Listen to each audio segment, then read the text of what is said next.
یقین اوس په ننګرهار کې یو برانچ خلاص کړی دی. الحمدلله موږ په قندهار کې، پروان کې، کابل کې برانچونه درلودل. د ننګرهار نه ډېر خلکو خواهشات کوو چې باید یو برانچ دلته ننګرهار کې هم خلاص کړي. ولې زموږ په خلاف هسې؟ موږ ستاسو په خلاف نه یو. ننګرهار کې هم د برانچ خلاص کړی دی. دلته ستاسو اولادونو تربیې دپاره بهترین ځای دی. موږ په یقین کې څه شی لږ ذره متفاوت کړو، دا ډېر مهم موضوع ده. اول موږ خلکو ماشومانو ته ساینس، ټیکنالوژي او اسلام ښیو. په دې درې موضوعات په الحمدلله دوی ښه صحیح پوهېږي. موږ ته سټریټیجیک پلان لرو چې د اول څه نه 12 پورې موږ د ماشوم نه غواړو څه او آینده کې هم چنان. نو تاسو کولی شئ دلته ماشوم راوړئ او یو شی تفاوت پکې وګورئ. هغه څه شی دی؟ دا ماشوم به پوهېږي چې څنګه فکر وکړي او موږ مطلقاً فکر باندې خلک تربیه کوو.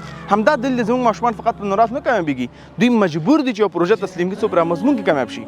نو آخره خبره دا ده چې خپل اولادونه راوړئ، دلته داخل کړئ، په یقین سره د دوی د آینده ژوند تضمین وکوئ.